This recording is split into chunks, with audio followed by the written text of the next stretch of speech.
Hello everybody, viewers and subscribers alike, and welcome back to today's YouTube video. So you may remember a couple of weeks ago when I started a video series titled Writers of Who, where I explored a specific Doctor Who writer and basically evaluated the quality and themes of their episodes. Last time on Writers of Who, we looked at episodes written by Mark Gatiss. Today we will explore the episodes of the most prolific Doctor Who writer to date, Steven Moffatt. Let's begin at the start then. Steven Moffatt began writing for film and television in the late 1980s and early 1990s, and wrote for several programmes before Doctor Who. Before its revival in 2005, anyway.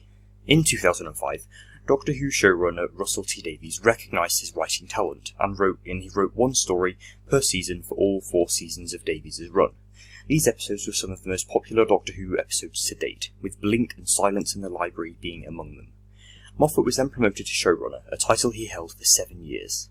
He oversaw the production of seasons 5 through 10 and ensured that Doctor Who received widespread popularity and maintained its high production values and quality episodes that had returned during the Davies era. Thankfully, Moffatt was successful and was showrunner for 2 Doctors, 6 seasons and 84 whole episodes.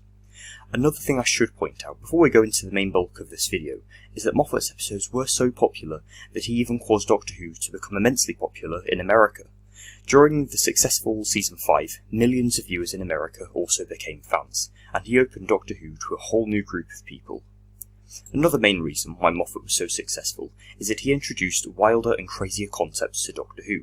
While Davies' episodes tend to be very earthbound and grounded, which I do like at times, Moffatt seemed to be more creative when it came to plotlines.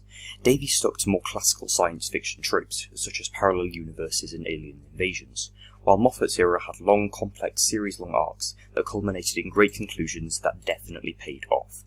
Davies seemed to raise the stakes higher and higher every season, but Moffatt didn't really do this. He wrote smaller-scale finales that took risks and were much bolder. Now let's have an in-depth look at the episodes that Moffatt wrote. Let's start with Series 1. So in Season 1, then Moffatt wrote episodes 10 and 11, a 2-part story that is known as The Empty Child and The Doctor Dances. It is a highly received story and I would give it an 8.5 out of 10. It is a fast-paced horror story, neatly padded with great character moments from both the Doctor and Rose Tyler. In Season 2, Moffatt wrote episode 4, The Girl in the Fireplace, another well-liked story. I would give the story a 9 out of 10 because of its creative plot and amazing characters. In Season 3, Moffatt wrote episode 10, Blink, which is currently the highest rated episode on IMDb, and for good reason. I would give Blink a 9.5 out of 10. Although it isn't my favourite episode ever, it is a very creative story with time travel, introduced some great villains, and it was a bold move making another Doctor Light story, but it was definitely worth it. Now in Season 4, Moffatt continued the trend of writing one story per season, with the 2-part story Silence in the Library and Forest of the Dead.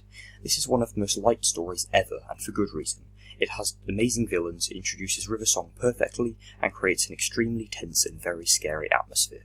This is why I would give this story a 10 out of 10. Series 5 was the first season in which Moffatt was showrunner, meaning that he wrote a lot more episodes in this season. Here they are. The 11th Hour, a fun, interesting, soft reboot for Doctor Who that perfectly introduces Matt Smith's 11th Doctor, 9 out of 10. The Beast Below. While it is a fun and crazy story, the plot can drag. However, this does have some interesting world building and great character development for Amy, 7.5 out of 10. The Time of Angels and Flesh and Stone. While this story is a step down from Blink, this 2-part story is still fun, and River Song is completely amazing and she steals the show, 8 out of 10. The Pandorica opens The Big Bang. No second is wasted in this complex, timey-wimey finale that brings a great season to a close, 9 out of 10. Moffatt continued to produce some amazing stories in Season 6, my second favourite season including the 11th Doctor. Here are Moffatt's Season 6 stories. The Impossible Astronaut, Day of the Moon. This story is slightly confusing and hard to follow, but it does have great villains and introduces us to a brilliant series-long arc, 9 out of 10. A Good Man Goes to War. This mid-season finale is an epic and thrilling story, where the Doctor's allies unite to face a huge threat of the Doctor's own creation, 9.5 out of 10. Let's Kill Hitler. While most hate this story, I love it. The Tesselector is great as a villain, and the story does provide a lot of explanation for River's true identity, 8.5 out of 10. The Wedding of River Song. Let's all be honest, this was an annoyingly underwhelming story that sends a strong series arc dwindling into confusion and plot holes, although the Silents are great as villains. 7.5 out of 10. Here are Moffatt's Series 7 stories, from my favourite New Who season. Asylum of the Daleks. Most people seem to hate this story, but I love it for its interesting concept, change of tone and incredible visuals. 9 out of 10. The Angels Take Manhattan.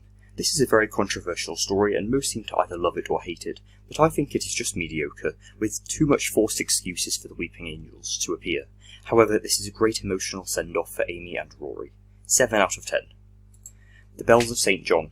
This isn't a very memorable story, but it does introduce us to a great new companion in the form of modern Clara, and it does have some very interesting concepts. 7.5 out of 10. Finally, The Name of the Doctor. This is an amazing conclusion to the series. Great characters, an interesting plot, and a perfect cliffhanger with the War Doctor. 9.5 out of 10. Now on to the Capaldi era. Here are the series 8 stories that Moffat wrote. Deep Breath. This is one of the most memorable Doctor Who episodes, introducing my favourite Doctor, Peter Capaldi. Listen.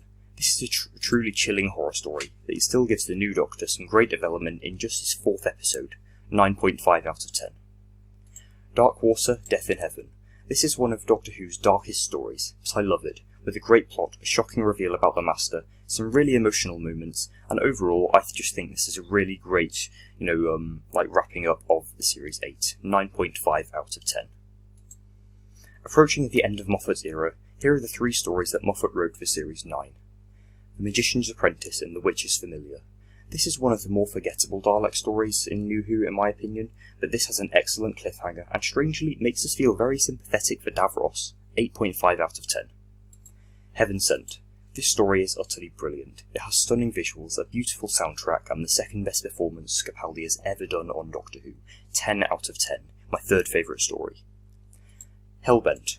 Arguably the most controversial episode ever, I'm actually in the middle, with some aspects I like more information on Gallifrey, and aspects I really don't like, such as Clara returning. 7 out of 10. Finally, onto the 3 final stories Moffat wrote in his last season, Series 10, which is my favourite 12th Doctor season to date. The Pilot. This is a great soft reboot for Doctor Who and introduces us to an amazing companion in the form of Bill Potts. 8 out of 10. Extremis. This is a really creepy story that has some interesting concepts and some great character development for Bill. 10 out of 10. World Enough and Time, The Doctor Falls. This is, without question, my favourite Doctor Who story ever. It has some great dynamics with the Master and Missy, elements of thrilling and intense Cyberman stories, and the best acting Capaldi has ever done on Doctor Who. 10 out of 10. My favourite story of all time. And that is all I have for today's video, unfortunately. If you enjoyed this, I definitely recommend the first video in this series where I talk about another Doctor Who writer. If you'd like something different, have a look at my fan series, which now has 3 stories told across 17 chapters. It has a Vashta Narada story called Count Your Shadows, a Dalek story titled The Horror of Skaro, and a Cyberman story with the 3rd Doctor titled The Blood of Silver, which I recently finished. Make sure to like this video if you enjoyed it, comment down below on your opinions on this video and Steven Moffatt as a writer, and please share this video with other Whovians. Thank you for watching everybody, and goodbye.